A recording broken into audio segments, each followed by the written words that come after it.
वैद्युत क्षेत्र की तीव्रता निकाला था, ये वैद्युत द्विध्रुव था ऐसे, और ये मान लो प्लस क्यू आवेश था, ये माइनस क्यू आवेश था। यहाँ पे हमने वैद्युत क्षेत्र की तीव्रता निकाली थी, ठीक है।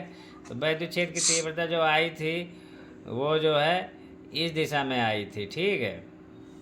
कितनी आई, तो यहाँ पे हालांकि माइनस से प्लस की ओर जो होता है वो वैद्युत द्विध्रुव का जो द्विध्रुव आघूर्ण होता है वेक्टर पी, पी से बोलते हैं ना द्विध्रुव आघूर्ण को। तो वैद्युत क्षेत्र की तीव्रता ई बराबर हमने निकाला था 1/4 पाई एप्सिलॉन नॉट। हम निर्वात के लिए ही निकालते हैं बेसिकली ज़्यादातर। तो अगर कोई माध्यम होगा तो के का नीचे जो है मल्टीप्लाई कर देते हैं। और था हमारा पी, वेक्टर पी अपान में आर क्यूब, यहाँ पे 2 था, ठीक है। तो ये तो हो गया अच्छी स्थिति के लिए, ठीक है। तो निरक्षी स्थिति के लिए हमारा क्या होता है, निरक्षी स्थिति के लिए हमारा जो है इस तरीके से था, ये प्लस माइनस ये था, इसकी जो मध्य बिंदु होती है जो दोनों आवेशों को मिलाने वाली रेखा के मध्य बिंदु से तथा रेखा के लंबवत तल पर, ठीक है। हमेशा लंबवत तल बोलता है ये वाली जो रेखा है। अब लंबवत तल का मतलब होता है ये ऐसे हो या ऐसे हो या ऐसे हो या ऐसे, कैसे भी हो, समझ गए। ये वाली पूरी लाइन, इस लाइन में कहीं भी होगा तो सेम तीव्रता रहेगी, ठीक है। तो हवा वाली तो ऊपर वाली तो बना नहीं सकते। यहाँ पे जो वैद्युत क्षेत्र की तीव्रता आई थी हमारी, इसको ई एक्सियल बोलते हैं, ई पर एक्सियल बोल देते हैं, कई बार ई पी बोल, पर एक्सियल का मतलब ई एक्सियल, ई कैपिटल कर देता हूँ, ई पर एक्सियल। पर एक्सियल में क्या आ जाएगा 1/4 पाई एप्सिलॉन नॉट। पी की यहाँ पे सिर्फ सिंगल पी था, अपान में आर क्यूब था, यहाँ पे माइनस चिन्ह आएगा, ठीक है। पी का क्यों आएगा, वहाँ पे माइनस चिन्ह शायद मैंने नहीं लगवाया था, ठीक है। क्यों आएगा, यहाँ पे जो वैद्युत क्षेत्र की तीव्रता आई थी हमारी, वो हमने जब वेक्टर बनाया था तो एक तो इस दिशा में आया था इसके अनुदिश, और एक इसके अनुदिश गया था, दोनों का रिजल्टेंट इस दिशा में आ रहा, ठीक है। अब वेक्टर पी की दिशा जो होगी, जो पी वेक्टर होगा, अब ये वाला वेक्टर पी, इसकी दिशा हमेशा इस दिशा में रहती है, ठीक। पी की जो दिशा होती है हमेशा माइनस क्यू से प्लस क्यू की ओर होती है। यहाँ पे जो वैद्युत क्षेत्र की दिशा जो आई है, ये वैद्युत क्षेत्र की दिशा जो आई है ये विपरीत दिशा में है, इसलिए यहाँ पे माइनस चिन्ह लगेगा, ठीक है। इस बात को ध्यान देना, यूपी बोर्ड में आज तक नहीं पूछा गया, लेकिन कम्पिटिटिव एग्जाम में ये पूछेगा 100%, ठीक है। अब तुम्हारे यहाँ ऑब्जेक्टिव जो है अच्छे को ऑब्जेक्टिव यूपी बोर्ड में बनते हैं, सारे ऑब्जेक्टिव आसान नहीं है कर लेना। अगर थोड़ा सा पेपर टेस्ट कर दिया तो उसमें भी ये काम देगा, अगर पहले से पता है तो ठीक है। बाकी मैं कराऊंगा तो लिखा दूंगा इसको, जो नोट्स बनाऊंगा तो इस बात को ध्यान रखना बस, और कुछ नहीं इसमें। इसके बाद हमारा था वैद्युत क्या बोलते हैं, तो गॉस का नियम क्या था, गॉस का नियम आज हमको पढ़ाना था। तो कोई भी होता है आवेश होता है, वो फ्लक्स फेंकता है एकदम उसी तरीके से जैसे बल्ब प्रकाश फेंकता है, ठीक है। अब बल्ब मान लो तुम्हारा एकदम गोलाकार है, अब वो प्रकाश फेंक रहा अपने अंदर से, तो वैसे ही क्या करेगा आवेश वैद्युत फ्लक्स फेंकता है। बस अंतर इतना है कि वैद्युत फ्लक्स हम देख नहीं पाते हैं, देख तो हम प्रकाश को भी नहीं पाते, लेकिन प्रकाश जब किसी वस्तु पर पड़ता है तो दिखाई देता है, ठीक है। तो लेकिन ये किसी वस्तु पर पड़ेगा भी ये वैद्युत क्षेत्र, तो वो फिर भी नहीं दिखाई देता। अब क्या करेंगे यहाँ पे, उसने कहा था, अरे उनने कहा था गॉस वैज्ञानिक थे कोई, ठीक है। उन्होंने कहा था कि जैसे ये कोई आवेश है, ठीक है, ये मान लो प्लस क्यू आवेश है, तो इससे निकलने वाला जो टोटल फ्लक्स है, मान लो इसको मैं कवर कर दूँ, ऐसे कवर कर दूँ पूरा, ठीक है। तो ऐसे मैंने कवर कर दिया है गोलाकार, ठीक। तो अब इसमें जो है जो भी वैद्युत क्षेत्र की तीव्रता यहाँ पे होगी या यहाँ पे होगी, यहाँ पे होगी, यहाँ पे होगी, छोटे छोटे एरिया में जो भी है, जहाँ पे जितनी वैद्युत क्षेत्र की तीव्रता है उसको वहाँ के एरिया से मल्टीप्लाई करके कैलकुलेट कर लें, तो जो भी वैद्युत फ्लक्स आएगा, वैद्युत फ्लक्स को फाई ई का मतलब इलेक्ट्रिक फील्ड का फैक, एक होता है फाई बी मतलब चुंबकीय क्षेत्र का होता है। तो वो जो होगा वैद्युत क्षेत्र, वहाँ का वैद्युत क्षेत्र जिस पॉइंट का, इंटू उस जगह का एरिया ds, ठीक है। अगर दोनों वेक्टर हैं तो डॉट लगाना पड़ेगा, ठीक है, और इंटीग्रेट कर देते हैं, ठीक है।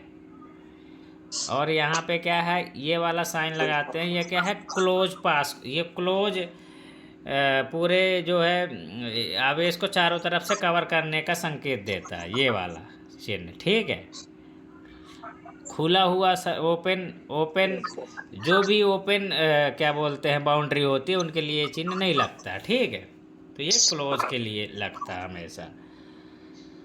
तो अभी हम देखना, अभी इसको डिराइव भी करेंगे, ठीक है। तो ये होता है गॉस का नियम। ये जो होता है टोटल वैद्युत फ्लक्स होता है किसी भी आवेश के द्वारा। जैसे मान लो ये परिबद्ध है, ये ऐसे मान लो यहाँ पे है, ये कोई एक कोई बंद पृष्ठ है, तो किसी बंद पृष्ठ से निकलने वाला या गुजरने वाला कुल, किसी बंद पृष्ठ से निकलने वाला कुल फ्लक्स,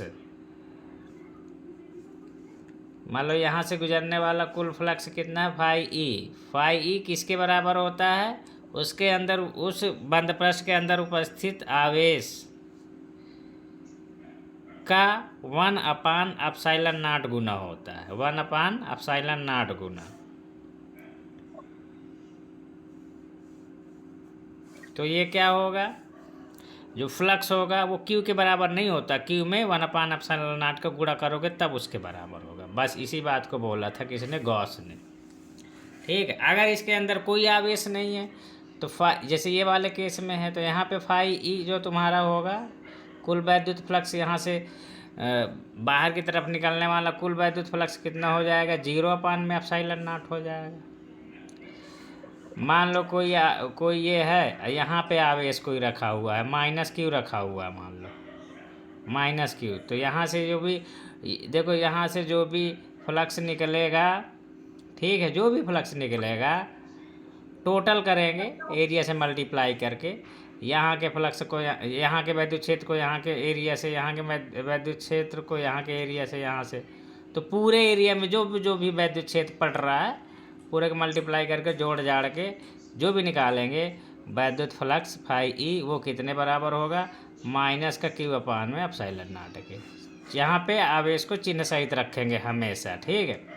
माइनस चिन्ह क्या रिप्रेजेंट कर रहा है कि यहाँ ऋण आवेश है तो वैद्युत क्षेत्र बाहर नहीं निकल रहा, वो अंदर प्रवेश कर रहा है, ठीक। तो निकलने के बजाय उल्टा डायरेक्शन है, निकलने के बजाय प्रवेश कर रहा है। तो हम भाषा में, लैंग्वेज में यही यूज करते हैं कि किसी भी बंद पृष्ठ से गुजरने वाला कुल वैद्युत फ्लक्स उस पृष्ठ के अंदर उपस्थित आवेश का 1/ε0 गुना होता है, आवेश का गुना, ठीक है, यही है और कुछ नहीं है। अब इससे एक हम डेरिवेशन करते हैं। कूलाम का जो रूल था 1/4πε0, वो वाला वैद्युत क्षेत्र वाला जो निकाले थे कूलाम के नियम से, 1/4πε0 Q/r² जो हम निकाले थे, ये अब गॉस के नियम से निकालेंगे। हाँ बोलो, क्या कह रहे हो? बाकी दिख रहा, चल रहा है ना वीडियो?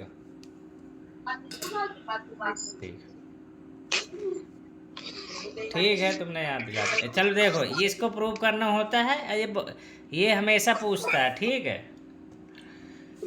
तो इसको हम बोल देगा कि गॉस के नियम से प्रूव करो वैद्युत क्षेत्र की तीव्रता, किसी बिंदु आवेश से r दूरी पर कोई बिंदु P स्थित है, उस पर जो है वैद्युत क्षेत्र की तीव्रता गॉस के नियम से सिद्ध करो। और जब गॉस के नियम से कह देगा तो फिर गॉस के नियम से ही करना पड़ेगा, ऐसे कह देगा तो फिर दूसरा वाला वो जो F/Q करते हो उससे आ जाता है E बराबर में। एक तो अभी तुम लोग E = F/Q किए थे, कूलाम के नियम से कमान निकाल के रख दिए थे, आंसर आ गया था, Q0 किए थे धन परीक्षण आवेश से, ठीक है। तो वो तो अलग कहानी। इसका यहाँ से क्या करेंगे, यहाँ पे क्या करेंगे, जब कहेगा तो हम क्या करेंगे कि माना कोई धनावेश है या माना कोई आवेश Q है, ठीक है, जिससे r दूरी पर कोई बिंदु P है, माना हमें बिंदु P पर वैद्युत क्षेत्र की तीव्रता ज्ञात करनी है, ठीक है।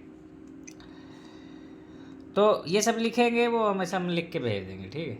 अब इसमें क्या करेंगे, माना बिंदु पी ये धनावेश है, गॉस के नियम से हमको इसको, या कुछ भी आवेश है, कुछ फर्क नहीं पड़ता। अब इसमें क्या करेंगे, हम आवेश से आर दूरी, आर त्रिज्या का एक गोली पृष्ठ, माना आर त्रिज्या का कोई गोली पृष्ठ है जो चित्रानुसार खींचा गया है। हम चित्रानुसार उसको खींचेंगे, ठीक है। तो आर त्रिज्या हर जगह, हालांकि अब ये आधा गोला तो ऊपर है कागज़ के ऊपर, अब आधा कागज़ के नीचे से आ रहा होगा, समझ गया, पूरा इस तरीके से कंप्लीट है। तो अभी इसको तो वृत्ताकार ही दिखा पाएंगे, एक्चुअल में ये गोला है, ठीक है। ये कहानी हो गई। अब इससे निकलने वाले फ्लक्स का अगर हम कैलकुलेशन करेंगे तो यहाँ से तो हर जगह पे तो ये जो पृष्ठ है, गोली पृष्ठ की कल्पना की, आवेश क्यू से आर दूरी पर एक गोली पृष्ठ की कल्पना करी हमने और उसे चित्रानुसार खींचा। तो इस पृष्ठ पर के प्रत्येक बिंदु पर वैद्युत क्षेत्र की तीव्रता समान होगी। क्यों होगी, हर एक बिंदु तो बराबर दूरी पर है, तो वैद्युत क्षेत्र की तीव्रता समान ही होगी, ठीक है। तो माना वैद्युत क्षेत्र की तीव्रता ई है, तो यही ई हर जगह पर होगी, ठीक है। अब बिंदु P पर हमने एक छोटा सा एरिया ये काटा, ठीक है। एरिया इस पृष्ठ पे काटेंगे तो इसी तरीके का कटेगा, ठीक है। तो इस एरिया से गुजरने वाला वैद्युत क्षेत्र ई होगा।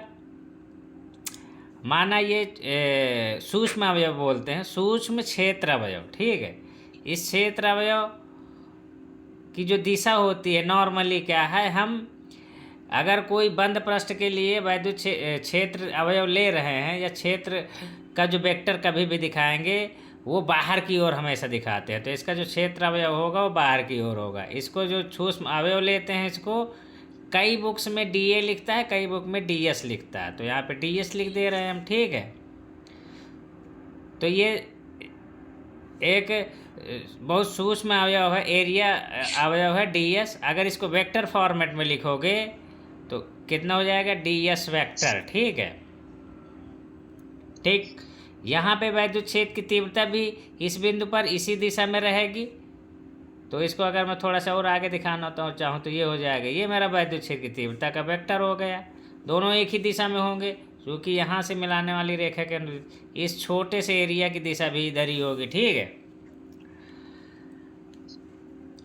तो अब हमेशा जब वैद्युत फ्लक्स हम निकालते हैं, हमको क्या करना, हमको ये पता है गॉस का नियम के अनुसार क्या होता है, फाई इज इक्वल टू होता है क्यू नॉट, जो क्यू इन बोलते हैं इसको। इन का मतलब बंद पृष्ठ के अंदर उपस्थित आवेश अपान में एप्सिलॉन नॉट, ये होता है हमेशा, ठीक है। तो हमको पहले पूरे फाई का कैलकुलेट कर लें, कितना इस गोले से कितना बाहर की ओर कितना फ्लक्स निकल रहा है। तो उसके गणना करने के लिए क्या करेंगे, कैलकुलस का थोड़ी सी मदद लेंगे और इस छोटे से एरिया से गुजरने वाला कुल फ्लक्स, ठीक है। तो DS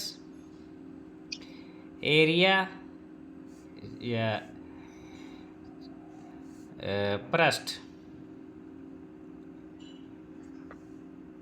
DS से गुजरने वाला फ्लक्स कितना होगा,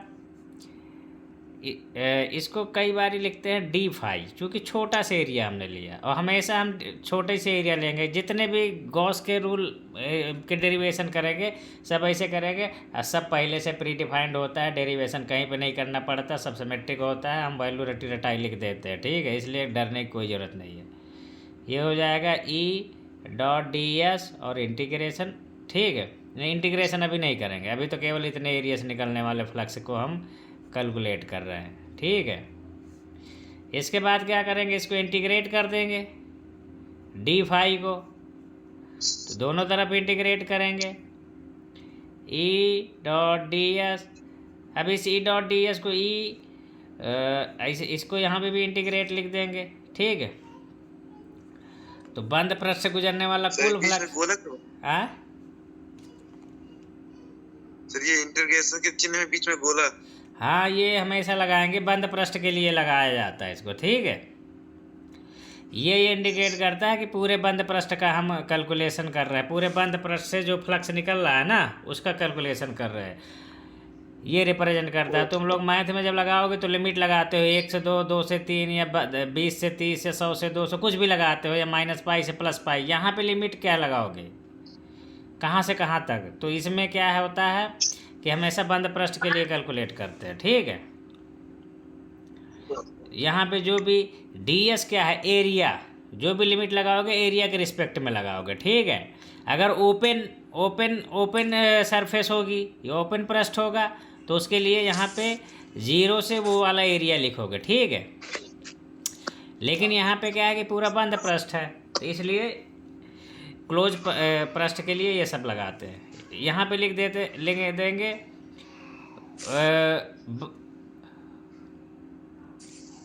संपूर्ण पृष्ठ से गुजरने वाला, ठीक है। संपूर्ण पृष्ठ से गुजरने वाला फ्लक्स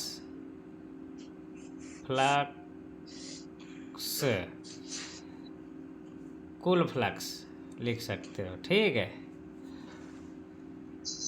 यहाँ पे संपूर्ण पृष्ठ का मतलब पूरे गोले का ही पृष्ठ आएगा, तो इसको इंटीग्रेट करेंगे, इसको भी इंटीग्रेट करेंगे, तो इसको तो फाई ई लिख देते हैं इधर बाएं साइड में। दाहिने साइड में क्या रहेंगे, ई डॉट डी एस को जब लिखेंगे तो ई डी एस और दोनों के बीच के एंगल अगर है थीटा तो कॉस थीटा। दो वेक्टरों का जब डॉट होता है तो डॉट हटा के बीच का एंगल लिखते हैं हमेशा। वेक्टर कैलकुलस में तुम लोग पढ़ चुके हो, वेक्टर वाले में चैप्टर में फिजिक्स में। और इंटीग्रेशन का साइन लगा ही रहेगा, ठीक है। यहाँ पे लिमिट नहीं अप्लाई करते हैं, यहाँ पे ये सर्किल लगाते हैं, ठीक है। सर्किल का ये बंद पृष्ठ का ही चिन्ह है, ठीक है। अब क्या करोगे, यहाँ पे इतना हो गया, क्योंकि ई तो हर जगह बराबर है। जो भी हम इन एरिया को कैलकुलेट करने जा रहे हैं ना, ये वाला हर जगह ई बराबर रहेगा, इसलिए ई को हम बाहर निकाल लेते हैं इंटीग्रेशन के। तो अंदर क्या बचेगा, डी एस। थीटा हमारा 0 ही होगा, क्योंकि इस बिंदु पर विद्युत क्षेत्र की तीव्रता की दिशा और डी एस की दिशा दोनों सेम है, तो दोनों के बीच का एंगल 0 है। तो यहाँ पे cos 0 लिख दोगे, ठीक है। हमेशा होगा ऐसा, ठीक है। ये हम बताएंगे, बहुत डेरिवेशन है जितने में, सब में तो cos 0 ही रहता है, ठीक है।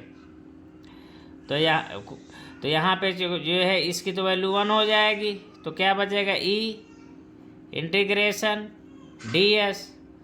डी एस को जब इंटीग्रेट करेंगे कंप्लीटली कंप्लीट सरफेस के लिए, ये पूरी सरफेस ही कैलकुलेट हो जाएगी। अब पूरी सरफेस का वैल्यू जो हमारा जो सरफेस होती है ना गोले की, वो हमको पहले से पता है, हाई स्कूल में पढ़े होगे, 4 पाई आर स्क्वायर होता है कि नहीं, क्यों? तो 4 पाई आर स्क्वायर होता है, फाई ई।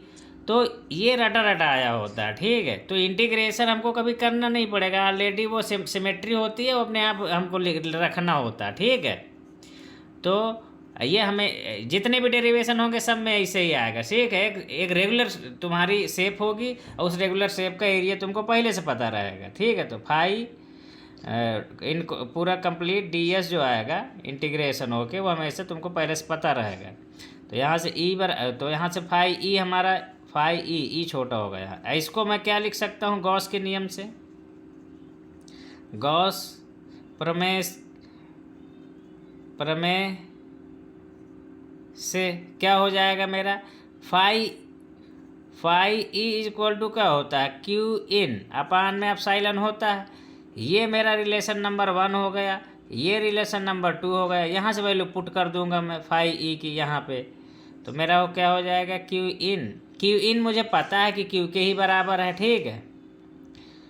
तो मैं इसको अब यहीं पे या तो यहीं पे चलो लिख देता हूँ, तो ये हो जाएगा क्यू बाई एप्सिलॉन नॉट हो जाएगा। अब इस वैल्यू यहाँ पे फाई ई की जगह पे ये वाली वैल्यू यहाँ पे पुट कर दूंगा मैं, तो मेरा हो जाएगा क्यू अपान में epsilon naught equal to e times में 4 पाई आर स्क्वायर। ये कुछ नहीं है, ये सिंपली तुम्हारा तुम्हारा वही वाला फार्मूला डेराइव हो गया, सॉरी, क्यू अपान में epsilon naught equal to e times में 4 पाई आर स्क्वायर है, तो यहाँ से ई इक्वल टू कितना आ जाएगा, क्यू अपान में 4 पाई एप्सिलॉन नॉट और आर का स्क्वायर, सेम चीज़ आ गई। ठीक है, तो इसमें है कुछ नहीं, लेकिन ये पूछता है। पहले तो यूपी बोर्ड के सिलेबस में था ही नहीं, बाद में ये ऐड हुआ है, लेकिन फिर भी बहुत दिन हो गए ऐड हुए इसको। ठीक है, तो इस तरीके से ये तुम्हारा डेरिवेशन कंप्लीट हो गया। ठीक है, अब नेक्स्ट डेरिवेशन क्या है, इसकी प्रैक्टिस करनी पड़ेगी तुम लोग को। ठीक है, नेक्स्ट डेरिवेशन बड़ा फेमस डेरिवेशन है, बहुत पूछता है। ठीक है, कि कोई अनंत लंबाई के, जैसे तुम्हारे घर में बल्ब अब गोलाकार नहीं है, बल्ब क्या है तुम्हारा, जैसे ट्यूबलाइट बड़ा बड़ा रॉड होता है 1-1 मीटर का। ठीक है, तो इस तरीके का होगा मान लो। ठीक है, चलो इसको अगले पेज में करते हैं। तो उसमें क्या होगा, जैसे इस तरीके का एक लंबा सा, अब ये मान लो आवेशित है। ठीक है, धनावेश के लिए हमेशा डेराइव करते हैं, अगर ऋण आवेश होगा तो वैद्युत क्षेत्र की दिशा उलट जाएगी और कुछ नहीं होगा। ठीक है, तो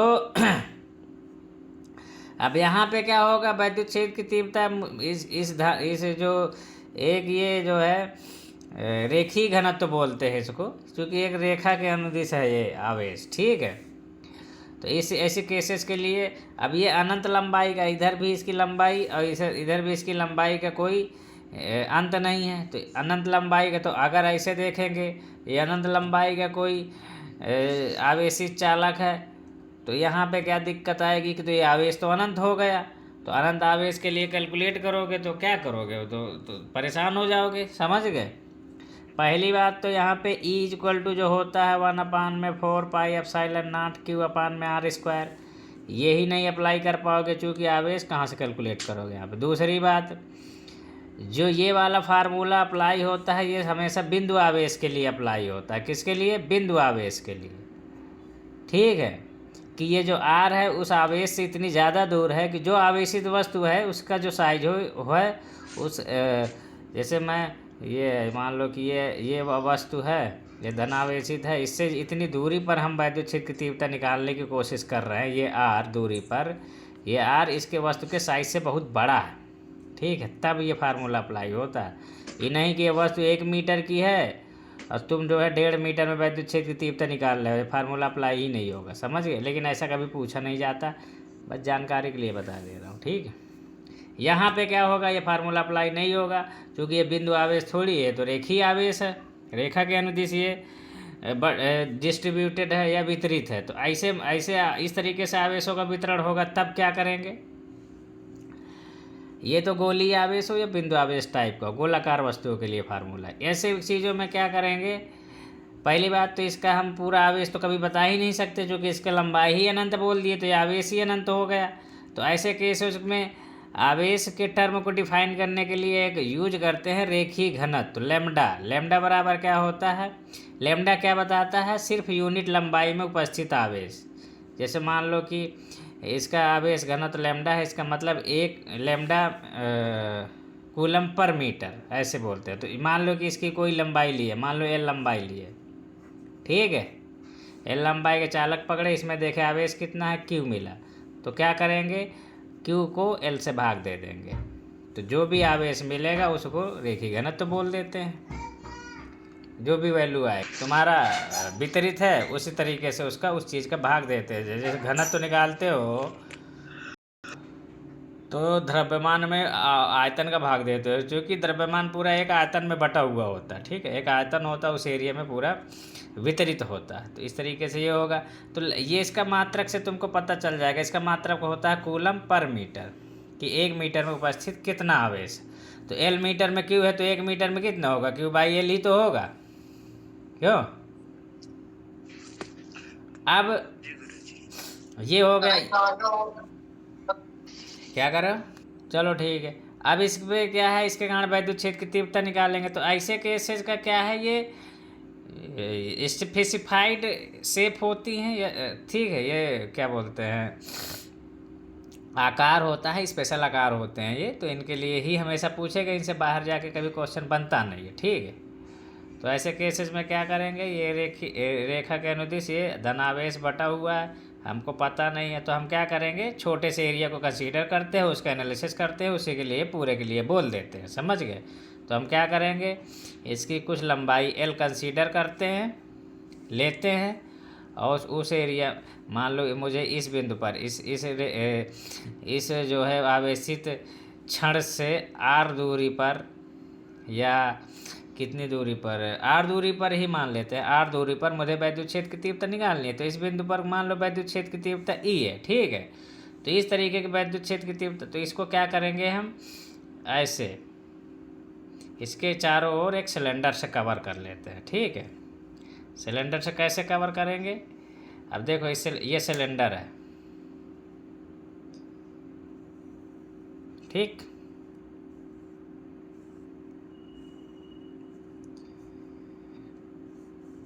इस तरीके का सिलेंडर मान लेंगे, ठीक। इसमें से होगा क्या कि यहाँ से भी जो भी वैद्युत क्षेत्र निकल रहा होगा वो हमेशा इस क्षण के लंबवत निकलता है, ठीक है।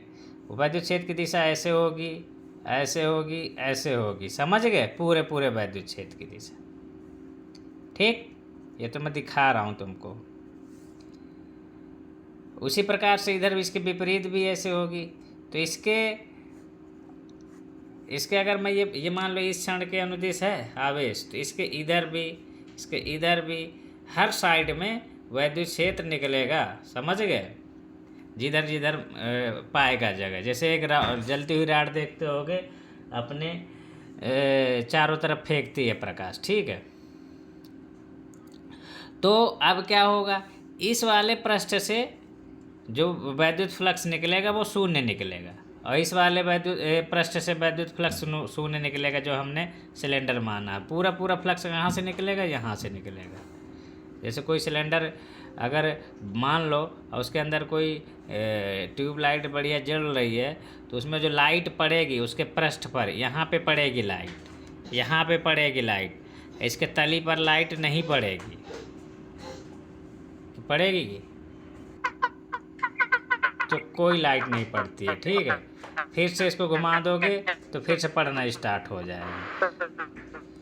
तो वही कहानी यहाँ पे है। ये दोनों पृष्ठ क्या होंगे, निकलने वाला जो भी वैद्युत फ्लक्स है उसके समांतर पड़ रहे हैं। तो इसमें तो इससे कोई भी पास नहीं करेगा वैद्युत क्षेत्र। पास कौन से करेगा, ये वाला जो एरिया रहेगा, इसे गोलाकार रहेगा। जैसे मैं तुम ये वाला देखो, जैसे ये अब ये तो बहुत ज़्यादा मोट, तो जो भी फ्लक्स इन पृष्ठों से जो भी फ्लक्स गुजरेगा उसी की बात हम करते हैं, जो कि अभी इन पृष्ठों से कोई फ्लक्स ही नहीं गुजरेगा, ठीक है। अगर वैद्युत क्षेत्र इस दिशा में होता तो कुछ ना कुछ गुजरता, लेकिन इधर से तो इधर कोई वैद्युत क्षेत्र ही नहीं होगा, ठीक है। यहाँ भी तो जब नहीं होगा तो यहाँ पे से शून्य गुजरेगा। तो हम जब कैलकुलेशन करेंगे इसके अंदर आवे तो वैद्युत फ्लक्स, हम यहाँ पे देखो, एक तो इसकी जो वक्र पृष्ठ है, वक्र पृष्ठ, तो कुल वैद्युत फ्लक्स जब निकालेंगे तो क्या होगा यहाँ पे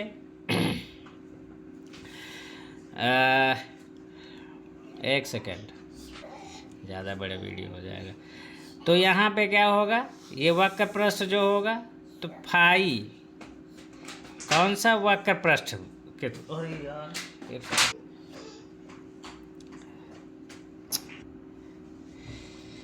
तो इसमें क्या है कि अब इसका कैलकुलेशन जब करेंगे तो वक्र पृष्ठ गुजरने वाला वक्र पृष्ठ, बस इतना लिख देना, गुजरना लिखना जरूरी नहीं है।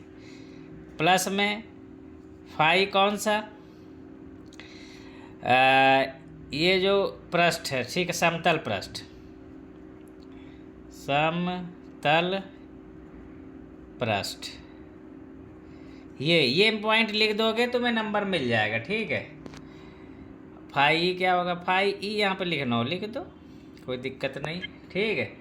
तो कुल क्या कितना होगा, समतल पृष्ठ, समतल दो पृष्ठ हैं, ठीक है। तो यहाँ पे अब वक्र पृष्ठ वाला पहले निकालते हैं, फाई ई कौन सा, वक्र पृष्ठ। वक्र पृष्ठ तुम लोग पढ़े होगे मेंसुरेशन में, हाई स्कूल में।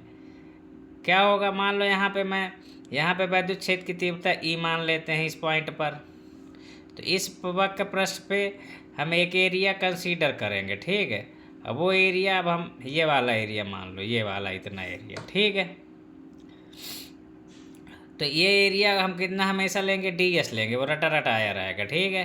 और ये वैद्युत क्षेत्र की दिशा, यहाँ पे वैद्युत क्षेत्र की दिशा ऐसी होगी, और जो एरिया का वेक्टर होगा वो भी हमेशा बाहर की ओर होता है। तो वक्र पृष्ठ के इस बिंदु से मिलाने पर इसके लंबवत ही बाहर की तरफ होगा एरिया वेक्टर की जो दिशा होती है।